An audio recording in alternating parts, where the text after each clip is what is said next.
Differentiation calculus का एक ऐसा पार्ट जिसको लेकर के जो है स्टूडेंट के मन में जो है एक अलग ही जो है खौफ बना दिया गया है, जिसकी वजह से मैक्सिमम स्टूडेंट को ये चीज लगता है कि कैलकुलस हार्ड होता है, जबकि ऐसा बात बिल्कुल नहीं है। अगर आप चीजों को जो है बारीकी से समझते हैं, एक एक चीज का सही से रीजन जानते हैं, तो जाहिर सी बात है कि कैलकुलस से जो है आपको अट्रैक्शन हो जाएगा। और आप जरा सोच करके देखिए कि क्लास 12th में जो है कैलकुलस का कितना बड़ा रोल रहता है, यानी बिना कैलकुलस के जो है आप क्लास 12th के बारे में सोच भी नहीं सकते हैं। और साथ ही जो है आगे फ्यूचर में जाकर के अगर आप बीटेक वगैरह करते हैं तो वहां पे भी जो है इस कैलकुलस का एक बड़ा रोल देखने को मिलता है। इसलिए जो है इससे भागने की जरूरत नहीं है, इससे जो है कहीं ना कहीं समझने की जरूरत है, ताकि जो है ये चीज आपको आसान लगने लगे। बाकी आपको ये भी पता होना चाहिए कि इंटीग्रेशन जो है डिफरेंशिएशन का रिवर्स प्रोसेस होता है। जब तक आपका डिफरेंशिएशन स्ट्रांग नहीं होगा तब तक आप इंटीग्रेशन के बारे में सोच नहीं सकते हैं। जरा सोच करके देखिए कि नॉर्मल हम लोग गाड़ी चलाना ही सीखते हैं तो गाड़ी आगे बढ़ाना जो है ज्यादा आसान होता है,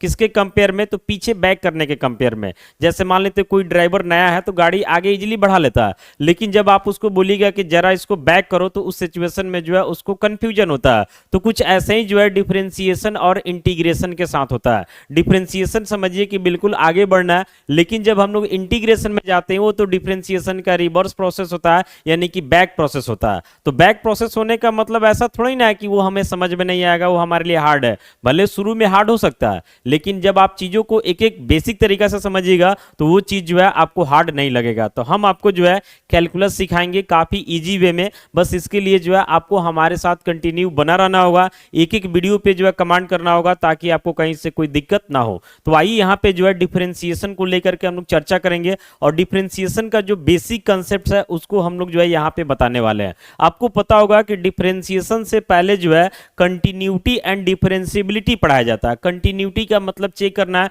कि कोई फंक्शन जो है किसी पार्टिकुलर पॉइंट पे कंटिन्यूअस है या नहीं, किसी इंटरवल में कंटिन्यूअस है या नहीं। वैसे डिफरेंशिएबिलिटी भी पढ़ाया जाता है, उसमें बताया जाता है कि चेक किया जाता है कि कोई फंक्शन जो है डिफरेंशिएबल है या नहीं, समझ रहे ना। तो ये सारा चीज जो है पहले इसलिए बताया जाता है ताकि कैलकुलस समझने में आपको कहीं से कोई दिक्कत ना हो। तो उम्मीद करते हैं कि ये सब चीज आप पहले से जानते होंगे। नहीं जानते हैं तो आप जो है कमेंट करेंगे तो उसका लिंक आपको हम देंगे, आप उसका पढ़ाई भी कर सकते हैं। बाकी आप हमारे चैनल के प्लेलिस्ट में जाएंगे तो वहां पे कंटिन्यूटी एंड डिफरेंशिएबिलिटी का प्लेलिस्ट मिल जाएगा, उसके थ्रू जो है आप उस चीजों को समझ सकते हैं। बाकी नहीं भी जानते हैं तो भी यहाँ पे हम कुछ इस तरीका से बता देंगे ताकि आपको कहीं से कोई दिक्कत ना हो। तो जब भी हम डिफरेंशिएशन का बात करते हैं तो डिफरेंशिएशन से पहले आपको ये पता होना चाहिए कि कोई भी फंक्शन जो है डिफरेंशिएबल होना चाहिए। ऐसा नहीं है कि आपको कुछ भी दे दिया जाए और बोला जाए भाई इसको डिफरेंशिएट कर दो और आप उसको डिफरेंशिएट कर देंगे, ऐसा बात नहीं होता। यानी सबसे पहले जरूरी है कि वो फंक्शन आपका डिफरेंशिएबल होना चाहिए। फिर आपको ये समझना है कि आखिर डिफरेंशिएशन का मतलब क्या होता है, समझ रहे ना।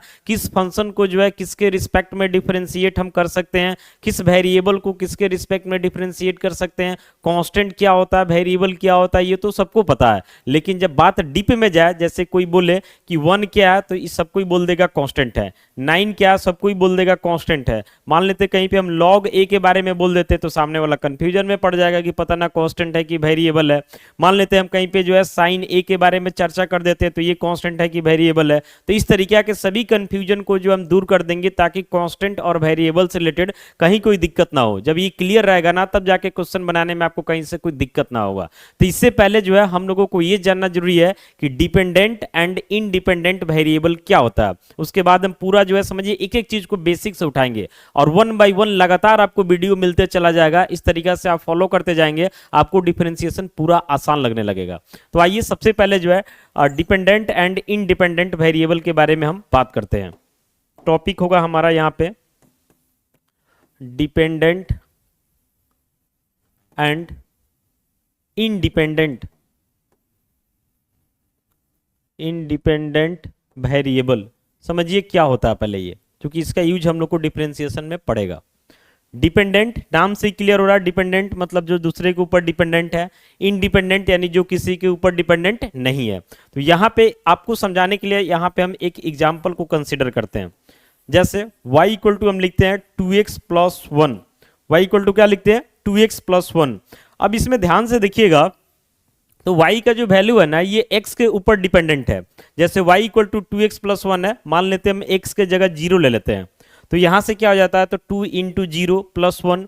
तो 2 इंटू जीरो का मतलब 0 प्लस 1 यानी वैल्यू 1 आ गया, यानी y का वैल्यू 1 आ गया। अगर x का वैल्यू हम 1 ले लेते हैं तो 2 1 जा क्या हो जाएगा, 2 हो जाएगा, प्लस 1 यानी 3 हो जाएगा, तो y का वैल्यू 3 आ गया। तो कुल मिला के कहने का मतलब है कि यहाँ पे x का कुछ भी वैल्यू ले सकते हैं, यानी x जो है इंडिपेंडेंट है, इसको y से कोई लेना देना नहीं है। यहाँ पे जो x दिखाई दे रहा है ये हमारा क्या, तो इंडिपेंडेंट है, इंडिपेंडेंट। और इसके ऊपर कौन डिपेंडेंट है, तो y, यानी y हमारा है डिपेंडेंट। और दोनों वेरिएबल है, चूंकि x का वैल्यू भी फिक्स नहीं है और जब x फिक्स नहीं है तो y भी फिक्स नहीं है, तो दोनों वेरिएबल है, इसलिए जो है y को हम लोग डिपेंडेंट वेरिएबल बोलते हैं, जबकि x को क्या बोलते हैं, तो इंडिपेंडेंट वेरिएबल बोलते हैं। बात आया समझ में?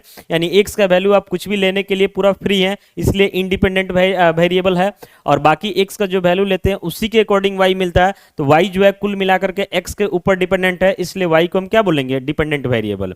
इस डाटा को चाहे तो हम बदल भी सकते हैं, ऐसा नहीं है कि y हमेशा डिपेंडेंट ही रहेगा। फिलहाल जो सिचुएशन दिखाई दे रहा है इसमें y डिपेंडेंट है और x इंडिपेंडेंट है, लेकिन इस बात को बदला जा सकता है। कैसे, ये देखिए, जैसे y है, ये +1 है, उधर जाके -1 हो जाता, इक्वल टू हमारा क्या बचता है, तो 2x बचता है। तो यहां से अगर हम x को लिखना चाहते हैं तो x हमारा हो जाता है y -1/2। अब देखिए ध्यान से, अब देख रहे हैं ना कि y जो है आपका इंडिपेंडेंट हो गया, यानी y का कुछ भी वैल्यू डाल सकते हैं और उसी के अकॉर्डिंग जो है x का वैल्यू मिलेगा। तो इस सिचुएशन में जो है y हमारा जो है इंडिपेंडेंट वेरिएबल हो जाता है और x हमारा क्या हो जाता है, तो डिपेंडेंट वेरिएबल हो जाता है। तो कुल मिला के समझना ऐसे कि अगर y का वैल्यू x के टर्म में है, y का वैल्यू जो है x के टर्म में है, तो मतलब x इंडिपेंडेंट है और y डिपेंडेंट है। अब वहीं अगर x का वैल्यू y के टर्म में है तो उस सिचुएशन में y इंडिपेंडेंट है और x हमारा क्या हो जाएगा, डिपेंडेंट हो जाएगा। आइए कुछ एग्जांपल और ले लेते हैं। जैसे यहाँ पे हम लिख रहे हैं y equal to x² plus 2x minus 1। तो y का वैल्यू जो है x के टर्म में है, इसका मतलब है कि x जो है इंडिपेंडेंट वेरिएबल है और y हमारा डिपेंडेंट वेरिएबल है। मान लेते हैं यहाँ पे हम लिख रहे हैं u equal to 7u minus 9, sorry u equal to मान लेते हैं 7 भी है -9 है, समझ रहे ना? तो इस सिचुएशन में u का वैल्यू जो है v के टर्म में है और दोनों ही वेरिएबल है, तो v जो है हमारा इंडिपेंडेंट वेरिएबल हो जाएगा और u हमारा क्या हो जाएगा, तो डिपेंडेंट वेरिएबल हो जाएगा। मान लेते हैं हम ऐसा लिखते हैं x equal to 2i minus 11। तो x का वैल्यू जो है y के टर्म में है, तो y हमारा इंडिपेंडेंट और x हमारा क्या हो जाएगा, तो डिपेंडेंट हो जाएगा। मान लेते हैं लिख रहे हैं y equal to x² minus 7x plus 11। तो यहाँ y के वैल्यू जो है x के टर्म में है, तो x हमारा इंडिपेंडेंट वेरिएबल हो जाएगा और y हमारा डिपेंडेंट वेरिएबल हो जाएगा। तो उम्मीद करते हैं कि इंडिपेंडेंट वेरिएबल और डिपेंडेंट वेरिएबल अब आपको समझ में आ गया होगा, यहाँ तक कोई इशू नहीं है। अब बढ़ते हैं आगे। अब समझिएगा ध्यान से, फंक्शन का कुछ बेसिक कॉन्सेप्ट है, ये आपको समझाने का प्रयास करते हैं कि अगर मान लेते हैं कि y इक्वल टू हम क्या लिखते हैं, fx, y इक्वल टू क्या लिखते हैं, तो fx। तो इस सिचुएशन में जो है अगर आपको बोला जाए कि y का वैल्यू, तो y का वैल्यू जो है fx है, इसका मतलब है कि y जो है इन टर्म्स ऑफ x है, यानी y का जो वैल्यू है वो x के टर्म में है। तो इस सिचुएशन में बोला जाएगा कि डिपेंडेंट कौन होगा, इंडिपेंडेंट कौन होगा, तो ये बात समझिए। तो y का वैल्यू जो है x के टर्म में है, इसका मतलब x हमारा इंडिपेंडेंट वेरिएबल है, x हमारा क्या, तो इंडिपेंडेंट वेरिएबल है, समझ रहे ना? और y यहाँ पे क्या हो जाएगा, तो y हमारा हो जाएगा डिपेंडेंट वेरिएबल, क्या हो जाएगा, तो डिपेंडेंट वेरिएबल आगे आप लिख सकते हैं। फिर वैसे ही मान लेते हैं कि x इक्वल टू अगर fy दे दिया जाए, x इक्वल टू क्या दे दिया जाए, तो fy दे दिया जाए, इसका मतलब है कि x का वैल्यू जो है y के टर्म में है, x का वैल्यू किसके टर्म में है, तो y के टर्म में है। तो इस सिचुएशन में क्या हो जाएगा, तो y हमारा हो जाएगा इंडिपेंडेंट, y हमारा जो है इंडिपेंडेंट वेरिएबल हो जाएगा और x हमारा क्या हो जाएगा, तो डिपेंडेंट वेरिएबल हो जाएगा, डिपेंडेंट वेरिएबल, समझ रहे ना? तो इतना तो बेसिक चीज आप जान लिए कि y जो है x के टर्म में है, यानी y हमारा डिपेंडेंट, x हमारा इंडिपेंडेंट। फिर x अगर y के टर्म में है तो y हमारा इंडिपेंडेंट और x हमारा क्या हो जाएगा, तो डिपेंडेंट हो जाएगा। ये सब बेसिक चीज है। अब हमको लगता है कि आपको डिपेंडेंट और इंडिपेंडेंट समझाने की जरूरत नहीं है। अब हम फोकस करेंगे वेरिएबल और कॉन्स्टेंट के ऊपर, ताकि जो है डिफरेंशिएशन में आपको कहीं से जो है जरा सा भी दिक्कत ना हो। तो सबसे पहले जानिए जो नॉर्मल हम लोग वेरिएबल्स पहले से जानते हैं, तो वेरिएबल्स का मतलब हम लोग क्या जानते हैं कि एक ऐसा सिंबल जिसका वैल्यू जो है फिक्स ना हो, यानी उसका वैल्यू जो है बार बार बदलते रहता है, उसी सिंबल को हम लोग वेरिएबल बोलते हैं। जबकि कांस्टेंट का मतलब क्या होता है कि एक ऐसा सिंबल जिसका वैल्यू कभी चेंज ना हो, उसको हम लोग क्या बोलते हैं, तो कांस्टेंट बोलते हैं। जैसे वेरिएबल को जनरली हम लोग एक्स वाई जेड, थोड़ा ज्यादा पॉपुलर है, इससे डिनोट करते हैं। बाकी आप चाहते हैं तो यू से, भी से, ये सब से भी जो है वेरिएबल को डिनोट किया जा सकता है। वहीं अगर हम कांस्टेंट के बारे में बात करते हैं तो कोई भी रियल नंबर का अगर हम चर्चा करते हैं तो ये सब जो है हमारे लिए कांस्टेंट हो जाता है। जैसे -1 हो गया, 2 हो गया, -9/4 हो गया, समझ रहे ना, 7.2 हो गया, 0.2 पे रेकरिंग हो गया, √2 हो गया। कोई भी रियल नंबर आप लिख देते हैं तो ये सब का सब जो है आपके लिए कौन हो जाता है, कांस्टेंट हो जाता है। आप जीरो भी लिख देते हैं तो जीरो भी जो है हमारे लिए कांस्टेंट का काम करता है। क्योंकि ये सब भी सिंबल ही है, लेकिन ये सब सिंबल का वैल्यू कभी चेंज नहीं करता, इसलिए कांस्टेंट है। जबकि ये सब सिंबल का वैल्यू जो है क्वेश्चन के अनुसार बदलते रहता है, इसलिए ये सब क्या है, वेरिएबल है। तो ये तो बेसिक चीज सबको पता है, लेकिन डिफरेंशिएशन में कांस्टेंट और वेरिएबल थोड़ा लेवल बढ़ा के देता है और उसमें बच्चों को कंफ्यूजन होता है, इसलिए इसको समझना ज्यादा जरूरी है। समझिए ध्यान से। सबसे पहले हम आते हैं कांस्टेंट का पहचान आपको कराते हैं थोड़ा बढ़िया तरीका से, समझ रहे ना। तो कुछ कांस्टेंट पहले हम सपोज करके चलते हैं, ध्यान दीजिएगा। जैसे हम मान लेते हैं कि ए हमारा कांस्टेंट है, ये हमारा क्या है, कांस्टेंट है। कांस्टेंट का मतलब इसका वैल्यू कोई रियल नंबर ही होगा। बी भी हमारा क्या है, कांस्टेंट है। सी हमारा क्या है, कांस्टेंट है। ये तीनों को फिलहाल हम कांस्टेंट मान के चल रहे हैं, यानी ए बी सी ये तीनों को हम क्या मान के चल रहे हैं, कांस्टेंट। कभी कभी के को भी हम लोग कांस्टेंट मान के चलते हैं। तो ये चीज हम आपको पहले बता दे रहे हैं कि ए बी सी हमारा कांस्टेंट है। तो उस सिचुएशन में क्या होगा ये बात समझिए। ए बी सी कांस्टेंट है। अब मान लेते हैं हम कहीं पे लिख रहे हैं साइन ए, क्या लिख रहे हैं, साइन ए। तो यहां पे जो है साइन ए का मतलब हुआ कि साइन का एंगल ए है, और ए के बारे में आपको बता दिए कि ए कांस्टेंट है। तो इसका मतलब आपको समझना है कि साइन ए ये पूरा जो है कांस्टेंट ही है, क्योंकि इस पूरे का वैल्यू एक रियल नंबर ही होगा, क्योंकि यहां पे इसके एंगल को क्या कर दिया गया, तो फिक्स कर दिया गया। साइन ए ही नहीं, अगर हम कॉस ए का बात करते हैं तो ये भी हमारे लिए कांस्टेंट हो जाएगा। हम टैन ए का बात करते हैं तो ये भी हमारे लिए कांस्टेंट हो जाएगा। हम सेक ए का बात करें, कॉट ए का बात करें, कॉसेक ए का बात करें, ये सब कांस्टेंट हो जाएगा। मान लेते हैं हम बी को ले लेते हैं, जैसे साइन बी हो गया, कॉस बी हो गया, टेन बी हो गया, समझ रहे ना, ये सब कांस्टेंट हो जाएगा। अगर आप सी को ले लेते हैं तो साइन सी, कॉस सी, टेन सी, ये सब कांस्टेंट हो जाएगा। मान लेते हैं यहाँ पे हम के को मान लेते हैं कि के हमारा क्या कांस्टेंट है, के हमारा कांस्टेंट है। तो साइन के लिखिए, कॉस के लिखिए, टेन के लिखिए, सेक के, कॉसेक के, कॉट के, कुछ भी लिखिए, ये सब कांस्टेंट ही हो जाएगा। समझ रहे ना बात। मान लेते हैं हम यहाँ पे लिखते हैं लॉग ए, तो ये भी हमारे लिए क्या हो जाएगा, कांस्टेंट हो जाएगा। मान लेते हैं यहाँ पे हम लिखते हैं कि साइन बी का होल स्क्वायर, तो ये सब जो है हमारे लिए क्या हो जाएगा, तो कांस्टेंट हो जाएगा। तो कुल मिला के आपको ये समझना है कि किसी भी ट्रिगोनोमेट्रिक फंक्शन में अगर इसका एंगल जो है कांस्टेंट कर दिया जाए तो ओवरऑल इस पूरे वैल्यू को जो है कांस्टेंट ही माना जाता है। लेकिन ध्यान रखना है कि इस पूरे में जो है कहीं वेरिएबल का यूज नहीं होना चाहिए। जैसे मान लेते हैं कहीं पे अगर हम लिख देते हैं कि एक्स साइन ए, क्या लिख देते हैं, एक्स साइन ए, और ए कांस्टेंट है, एक्स वेरिएबल है। तो इस सिचुएशन में ये पूरा साइन ए कांस्टेंट होगा, जबकि एक्स सबका क्या होगा, तो वेरिएबल होगा। तो ये सब बेसिक बातों को समझना जो है काफी ज्यादा जरूरी है। फिर वही बात करते हैं वेरिएबल्स के बारे में। वेरिएबल्स के बारे में हम बात करते हैं, समझिएगा ध्यान से। तो वेरिएबल्स में जैसे कि हम मान के चलते हैं कि एक्स वाई जेड और भी यू भी सब मान सकते हैं कि ये सब हमारा वेरिएबल है। तो उस सिचुएशन में अगर हम लिखते हैं साइन एक्स, तो समझिए कि x वेरिएबल क्यों है, चूंकि x का वैल्यू फिक्स नहीं है, और यही x जो है साइन का एंगल है। तो जब x का वैल्यू फिक्स नहीं है तो जाहिर सी बात है कि साइन x का वैल्यू भी फिक्स नहीं है। इस सिचुएशन में पूरे साइन x को हम लोग वेरिएबल ही मान के चलते हैं। वैसे ही मान लेते हैं कि यहाँ पे हम cos x लिख देते हैं, ये भी हमारे लिए वेरिएबल हो जाएगा। tan x लिख देते हैं, sec x लिख देते हैं, cosec x लिख देते हैं, cot x लिख देते हैं, ये सब वेरिएबल हो जाएगा। मान लेते हैं हम y का यूज कर लेते हैं, जैसे साइन y लिख देते हैं वेरिएबल, ये पूरा साइन y एक साथ वेरिएबल होगा। cos y लिख देते हैं वेरिएबल, मान लेते हैं tan z लिख देते हैं, ये सब एक साथ क्या हो जाएगा, वेरिएबल हो जाएगा। मान लेते हैं यहाँ पे हम log x लिख देते हैं, ये भी हमारे लिए क्या हो जाएगा, तो वेरिएबल हो जाएगा। अगर हम e to the power x लिख देते हैं तो ये टोटल हमारे साथ क्या हो जाएगा, तो वेरिएबल हो जाएगा। वही यहाँ पे जो है अगर हम e to the power a लिख देते हैं तो ये पूरा हमारे लिए कांस्टेंट हो जाएगा, क्योंकि e कांस्टेंट होता है और a भी कांस्टेंट है, तो ये टोटल हमारे लिए क्या हो जाएगा, कांस्टेंट हो जाएगा। तो इस तरीका से वेरिएबल और कांस्टेंट पे अगर आपको सही मायने में कमांड हो जाएगा तो डिफरेंशिएशन में आपको दिक्कत नहीं होगा, क्योंकि मैक्सिमम बच्चों को समझ में नहीं आता कि कहाँ पे वेरिएबल है और कहाँ पे कांस्टेंट है। तो ये बात आपको समझा दिए, इसमें उम्मीद करते हैं कि अब दिक्कत नहीं होगा और हमारे साथ बने रहिएगा। तो ये सब का यूज हम लोग क्वेश्चन में भी करेंगे, तो आपको मन में जो भी छोटा छोटा डाउट होगा वो सारा ऑटोमेटिक क्लियर होते चला जाएगा। समझ गए इतना। अब आगे बढ़ते हैं। तो हम लोग जो है डिपेंडेंट वेरिएबल क्या होता है ये समझ गए, इंडिपेंडेंट वेरिएबल क्या होता है ये समझ गए, कांस्टेंट क्या होता है, वेरिएबल क्या होता है, इसको पूरे डीप एनालिसिस के साथ समझ गए। अब आते हैं डिफरेंशिएशन के जो बेसिक फंडा है उसके बारे में हम बात करते हैं।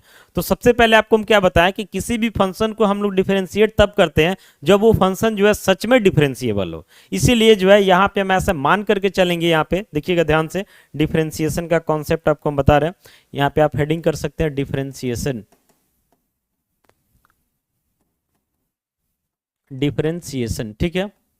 तो यहां पे जो है सबसे पहले मान करके चलते हैं कि सपोज y इक्वल टू हमारा एक फंक्शन है एफ एक्स इज अ कैसा फंक्शन है, तो डिफरेंशिएबल फंक्शन,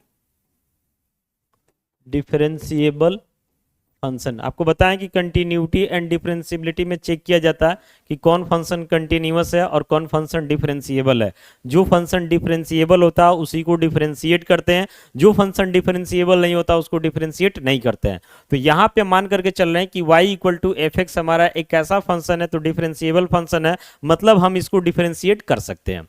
अब इस सिचुएशन में आपको हम क्या बताएं कि y का वैल्यू जो है x के टर्म में, y का वैल्यू x के टर्म में, मतलब x हमारा इंडिपेंडेंट वेरिएबल हो जाएगा और y हमारा क्या हो जाएगा, तो डिपेंडेंट वेरिएबल। तो डिफरेंशिएशन के केस में इस बात को एकदम दिमाग में सेट कर लेना कि हमेशा जो है डिपेंडेंट वेरिएबल को डिफरेंशिएट किया जाता है किसके रिस्पेक्ट में, तो इनडिपेंडेंट वेरिएबल के रिस्पेक्ट में। यानी हम बोल सकते हैं कि derivative of dependent variable with respect to independent variable ये ऑलवेज होता है, कोई दिक्कत नहीं है।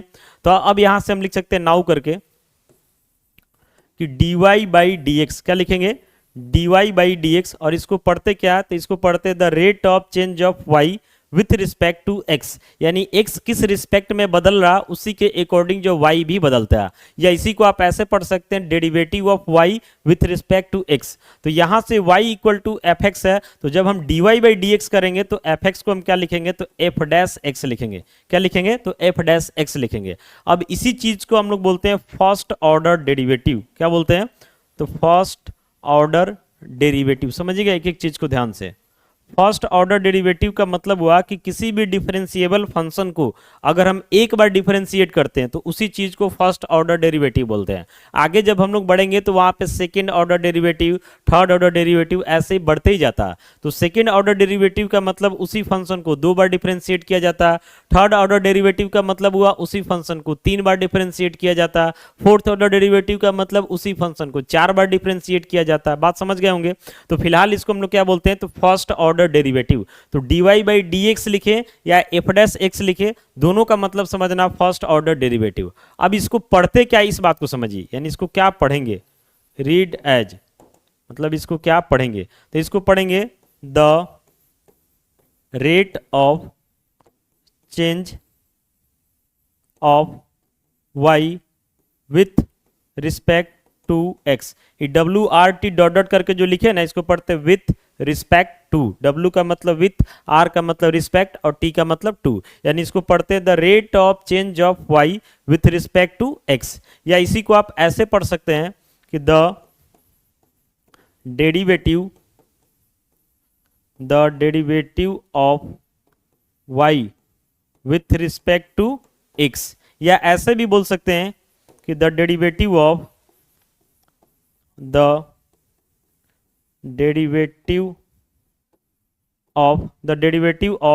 डिपेंडेंट वेरिएबल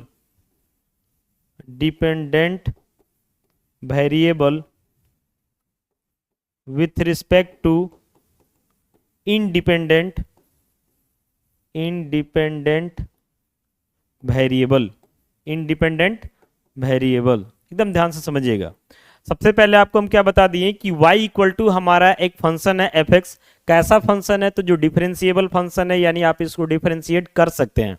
तब हम यहां से लिखे नाउ करके dy बाई डी एक्स, या इसी को आप एफ डैश एक्स बोल सकते हैं, जिसको हम लोग फर्स्ट ऑर्डर डेरिवेटिव के नाम से जानते हैं। अब यहाँ पे इसको पढ़ते क्या, तो इसको सिंपली आप dy बाई डी एक्स पढ़ लीजिए, कोई दिक्कत नहीं है। और नहीं तो थोड़ा प्रॉपर तरीके से पढ़ना चाहते हैं तो वैसे पढ़िए the rate of change of y with respect to x। समझ में आपको आ रहा होगा कि y में जो बदलाव हो रहा वो किसके रिस्पेक्ट में हो रहा, तो x के रिस्पेक्ट में हो रहा। या आप ऐसे पढ़िए the derivative of y with respect to x, या आप ऐसे पढ़िए the derivative of dependent variable with respect to independent variable. ये तीनों में कुछ भी पढ़िए, सब चलेगा। ज़्यादातर हम लोग क्वेश्चन में जो है d y by d x इसको बोलते रहते हैं। और ये ऐसा नहीं समझना कि d y by d x है तो डी और वाई मल्टीप्लाई में है, डी और एक्स मल्टीप्लाई में है, ऐसा बात बिल्कुल नहीं है। ये भले देखने में वैसा लग रहा है, इसको मल्टीप्लाई और डिवाइड की तरह कंपेयर आपको नहीं करना है, यहाँ तो कोई दिक्कत नहीं है। अब बढ़ते हैं आगे। जैसे मान लेते हैं कि अगर सिचुएशन इस तरीके का आ जाए, समझिएगा ध्यान से। सपोज कर लेते हैं एक बार फिर से कि x इक्वल टू जो है एफ वाई है, ऐसा भी हो सकता है। x equal to f y का मतलब हुआ कि x का वैल्यू जो है y के टर्म में दिया हुआ, लिखेंगे is a differentiable function. Differentiable function जरूरी थोड़ी है कि हमेशा y x के रिस्पेक्ट में डिफरेंशिएट होगा, ऐसा भी हो सकता है। तो x का वैल्यू जो है y के टर्म में है, x का वैल्यू y के टर्म में है, यानी x यहाँ पे डिपेंडेंट है और y इंडिपेंडेंट है। तो आपको बताएं कि हमेशा डिपेंडेंट वेरिएबल को डिफरेंशिएट किया जाता है इंडिपेंडेंट के रिस्पेक्ट में, यानी यहाँ पे हो जाएगा dx बाई dy। इसी चीज को हम लोग क्या बोल सकते हैं, तो एफ डैश वाई बोल सकते हैं, या इसी को आप पढ़ेंगे क्या, तो फर्स्ट ऑर्डर डेरिवेटिव। क्या पढ़िएगा, तो फर्स्ट ऑर्डर डेरिवेटिव। यहाँ तो कोई दिक्कत नहीं होना चाहिए। आगे बढ़ते हैं। अब यहाँ पे समझिएगा कि इसको पढ़ने के लिए हम लोग क्या क्या पढ़ सकते हैं। तो एक तो सिंपल आप बोल सकते हैं dx बाई dy, और नहीं तो इसको बोल सकते हैं ऐसे the rate of change of x with respect to y, ऐसा पढ़ सकते हैं। नहीं तो आप ऐसे बोल सकते हैं कि the derivative of x with respect to y, ऐसा भी बोल सकते हैं। और नहीं तो ऐसे बोल सकते हैं the derivative of dependent variable with respect to independent variable। आया समझ में? यानी कुल मिलाकर के जो है हम लोगों के मन में ये बात सेट रहता है कि dy बाई डी एक्स, लेकिन ऐसा बात बिल्कुल नहीं है। dy बाई डी एक्स तभी करते हैं जब हमारा y जो है x के टर्म में रहता है। वहीं अगर x y के टर्म में हो जाए तो उस सिचुएशन में dx बाई डी वाई हो जाता है। बाकी x और y थोड़ा सा ज़्यादा पॉपुलर वेरिएबल है, इसीलिए dy बाई डी एक्स या dx बाई डी वाई का यूज हम लोग ज़्यादा करते हैं। लेकिन ऐसा मतलब नहीं है कि सिर्फ yx का यूज करते हैं, इसके अलावा भी यूज कर सकते हैं, वो चीज़ आपको हम बता रहे हैं, समझिएगा ध्यान से। हाँ, बस ये बात ध्यान रखना है कि दोनों वेरिएबल होना चाहिए। यानी पहला जो है पहला जो है जैसे कि आपको डिपेंडेंट वेरिएबल, ये हमेशा इंडिपेंडेंट के रिस्पेक्ट में डिफरेंशिएट होता है। तो यहाँ पे दोनों ही ना वेरिएबल है, यानी कभी भी जो है एक वेरिएबल दूसरे वेरिएबल के रिस्पेक्ट में ही डिफरेंशिएट होता है, किसी और के रिस्पेक्ट में नहीं हो सकता। जैसे यहाँ पे ये चीज को हम क्लियर कर रहे हैं, ध्यान से समझिएगा। जैसे मान लेते हैं कि y का वैल्यू जो है fx लिख रहे हैं, इसका मतलब है कि y जो है x के टर्म में है। y किसके टर्म में है, तो x के टर्म में है, यानी ऐसा बोल सकते हैं कि y डिपेंडेंट है और x इंडिपेंडेंट है। तो इस सिचुएशन में जो है y को हम डिफरेंशिएट कर सकते हैं x के रिस्पेक्ट में, या इसी को आप f डैश x भी बोल सकते हैं, कोई दिक्कत नहीं है। अगर मान लेते हैं कि x का वैल्यू जो है fy है, यानी x का वैल्यू जो है y के टर्म में दिया हुआ, तो यहाँ पे x डिफरेंशिएट होगा y के रिस्पेक्ट में, या इसी को आप f डैश y बोल सकते हैं, यहाँ तो कोई दिक्कत नहीं है। अगर मान लेते हैं कि ऐसा सिचुएशन आ जाता है कि u इक्वल टू मान लेते हैं हम एफ भी दिया हुआ, u इक्वल टू क्या दिया हुआ, तो एफ बी, समझिएगा ध्यान से। u equal to f b का मतलब हुआ कि u और v दोनों वेरिएबल है, और साथ में u का वैल्यू जो है v के टर्म में दिया हुआ, तो उस सिचुएशन में डिफरेंशिएट करना होगा, तो u जो है डिफरेंशिएट होगा v के रिस्पेक्ट में, यानी कि du बाई डी वी लिखेंगे, या इसको आप शॉर्ट में ऐसे बोल सकते हैं एफ डैश भी। ये सब फर्स्ट ऑर्डर डेरिवेटिव ही है। मान लेते हैं यहाँ से v का वैल्यू जो है u के टर्म में दे दे, v का वैल्यू जो है u के टर्म में दे दे, तो उस सिचुएशन में आप v को डिफरेंशिएट कर सकते हैं u के रिस्पेक्ट में, या इसी को हम f डैश u भी बोलते हैं, बात आ रहा ना समझ में। यानी जब भी जो है डिपेंडेंट और इंडिपेंडेंट वेरिएबल एक साथ आ जाए तो हमेशा डिपेंडेंट वेरिएबल को ही डिफरेंशिएट करना है किसके रिस्पेक्ट में, तो इंडिपेंडेंट वेरिएबल के रिस्पेक्ट में। यहां तक तो समझ गए। फिर ये भी समझ गए वेरिएबल और कांस्टेंट का पहचान कैसे करना है, समझ रहे ना। ये सारा बेसिक चीज समझ करके चलिएगा तभी जाकर के डिफरेंशिएशन में कहीं कोई दिक्कत नहीं होगा। वीडियो मेरा भले ही लेंदी होगा लेकिन हम एक एक चीजों को बढ़िया से समझाते हैं ताकि कोई भी स्टूडेंट मेरा वीडियो देखे तो उसको बढ़िया से जो है सब कुछ समझ में आ जाए। अब थोड़ा सा आगे बढ़ते हैं, समझिएगा ध्यान से। जैसे डिफरेंशिएशन में जो है इन सब बातों को समझना जरूरी है। वेरिएबल और कांस्टेंट तो आपको बता दिए। कभी कभी क्वेश्चन जो है इस बेसिस पे आपको मिलेगा कि बेस में जो है वेरिएबल रहेगा, बेस में क्या रहेगा, वेरिएबल, और पावर में जो है कांस्टेंट कर दिया जाएगा। बेस में वेरिएबल और पावर में क्या, कांस्टेंट। कभी कभी ऐसा भी हो जाता है कि बेस में ही कांस्टेंट कर दिया जाएगा, बेस में कांस्टेंट कर दिया जाएगा और पावर में क्या कर दिया जाएगा, वेरिएबल। तो ये सब सही से समझ में आना चाहिए, कांस्टेंट वेरिएबल, तब ना क्वेश्चन बनेगा। कभी कभी ऐसा भी हो सकता है कि बेस में वेरिएबल, ठीक है, और पावर में भी क्या कर दिया जाए, तो वेरिएबल कर दिया जाए। तो ये तीन फॉर्मेट में जो है ना वेरिएबल और कांस्टेंट के बेसिस पे क्वेश्चन आपको देखने को डिफरेंशिएशन में मिलेगा। यहां तक कोई दिक्कत नहीं है। अब आगे बढ़ते हैं, कुछ बेसिक फॉर्मूला वगैरह के बारे में हम चर्चा करते हैं, फिर एक एक चीज को जो है आगे के वीडियो में हम लोग बात करेंगे। जैसे यहाँ पे हम लिख रहे हैं, समझिएगा ध्यान से, derivative of x to the power n with respect to x. इसको क्या पढ़ते हैं, derivative of x to the power n with respect to x. यहाँ पे बेस में जो एक्स दिखाई दे रहा है ये वेरिएबल है और पावर में जो एन दिखाई दे रहा है ये कांस्टेंट है। यानी समझिए वेरिएबल का पावर कांस्टेंट है और ये एक्स के रिस्पेक्ट में डिफरेंशिएट हो रहा है। तो इसके लिए फॉर्मूला होता है n into x to the power n minus one. वैसे ही आगे बढ़ते हैं तो यहाँ पे होता है derivative of sine x. Sine x यानी साइन एक ट्रिगोनोमेट्रिक फंक्शन है, विथ रिस्पेक्ट टू एक्स है। तो इसका क्या हो जाता है कि साइन एक्स एक्स के रिस्पेक्ट में है तो इसका कॉस एक्स हो जाता है। ऐसे ही सबका जो है आपको फॉर्मूला वगैरह मिल जाएगा। मान लेते हैं हम ऐसे लिखते हैं कि डेरिवेटिव ऑफ साइन वाई कर देते हैं और विथ रिस्पेक्ट टू वाई ही कर देते हैं। तो इस सिचुएशन में क्या हो जाएगा, तो कॉस वाई हो जाएगा। तो नेक्स्ट वीडियो में जो है डिफरेंशिएशन से रिलेटेड जो भी इंपॉर्टेंट फॉर्मूला होता है ये सारा फॉर्मूला आपको मिल जाएगा। तो इसके बाद उस वीडियो को देख लेना और पूरा कंटिन्यू बने रहना हमारे साथ डिफरेंशिएशन में। उम्मीद है कि आपको कहीं से जो है डिफरेंशिएशन में कोई डाउट हम नहीं होने देंगे। बाकी ये वीडियो कैसा लगा कमेंट करके बताइए। मिलते हैं अगले वीडियो के साथ। Thank you.